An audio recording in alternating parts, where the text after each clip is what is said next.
மினாலியா TV நேயர்கள் அனைவருக்கும் வணக்கம். இன்றைக்கி மினாலியாஸ் கிச்சனில் நம்ம என்ன பார்க்க போகிறோன்னா புதினா சட்னி. புதினா சட்னி செய்ய தேவையான பொருட்களை இப்போ பார்க்கலாம். புதினா 1 கட்டு, காய்ந்த மிளகாய் 4, பூண்டு, புளி, இஞ்சி சிறிதளவு, கடுகு 1/2 ஸ்பூன், உப்பு தேவையான அளவு, எண்ணெய் 3 டேபிள் ஸ்பூன். புதினா சட்னி செய்ய தேவையான பொருட்களை பார்த்தோம்.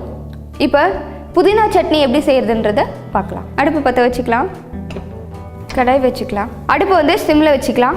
கடாய் நல்லா காயட்டும். கடாய் நல்லா காஞ்சிடுச்சு. இப்போது எண்ணெய் ஊற்றிட்டோம். இப்போது எண்ணெய் வந்து நல்லா காஞ்சிடுச்சு. இதில் பூண்டு, இஞ்சி, இப்போது 4 காஞ்ச மிளகாயை போடுறேன். இப்போ இதை தனியாக எடுத்து வச்சுக்கலாம். இதே எண்ணெயில் நம்ம இப்போது புதினாவை போட்டு வதக்கி எடுத்துக்கலாம்.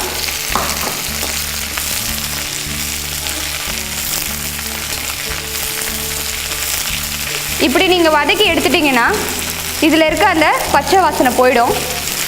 சட்னியும் நம்ம சாப்பிட்றதுக்கு நல்லா இருக்கும். நீங்கள் எந்த சட்னி செஞ்சாலும் முதல்ல இந்த மாதிரி இலையாக இருக்கிறத நீங்கள் வந்து எண்ணெயில் வதக்கி எடுத்துக்கிட்டால் உங்களுக்கு அந்த பச்சை வாசனை இருக்காது. ரொம்ப நேரம் வதங்க தேவையில்லை. சும்மா லைட்டாக எண்ணெயில் போட்டு அது சுருங்குற அளவுக்கு வதங்கினா போதும். இப்போது நம்ம அடுப்பை ஆஃப் பண்ணிடலாம். இதுலேயே நம்ம அந்த வறுத்து வச்சுருந்த அந்த பூண்டு, புளி, காஞ்ச மிளகாய் எல்லாத்தையும் போட்டு சும்மா ஒரு மிக்ஸ் பண்ணி எடுத்துக்கலாம். நம்ம அடுப்பை ஆஃப் பண்ணிட்டோம். ஆஃப் பண்ணிவிட்டு போட்டிருக்கோம்.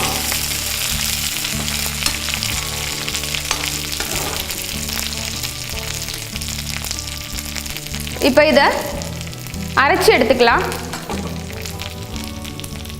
இப்போ இதை நம்ம ஜாரில் போட்டுக்கலாம்.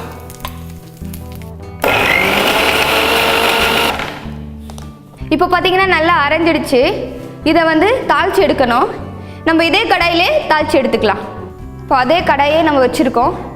இதில் ஏற்கனவே நம்ம ஊற்றி வதக்கின எண்ணெய் கொஞ்சம் இருக்குது. அதனால் வந்து நம்ம எண்ணெய் வந்து அதிகமாக இதில் ஆட் பண்ண தேவையில்லை, கொஞ்சமாக ஆட் பண்ணிக்கலாம். இப்போ எண்ணெய் நல்லா காஞ்சிடுச்சு. நம்ம கடுகு ஆட் பண்ணிக்கலாம். காஞ்ச மிளகாய் 2 கிள்ளி போட்டுக்கலாம். புதினா பார்த்திங்கன்னா உடம்புக்கு ரொம்ப நல்லது. இது ரொம்பவே பசியை தூண்டும். இப்போது மிளகா நல்லா வெடிச்சிருச்சு. இப்போது ஸ்டவ் நம்ம ஆஃப் பண்ணிக்கலாம். இப்போது இந்த அரைச்சி வச்சுருக்க இந்த புதினா சட்னியை நம்ம இதில் ஆட் பண்ணிக்கலாம்.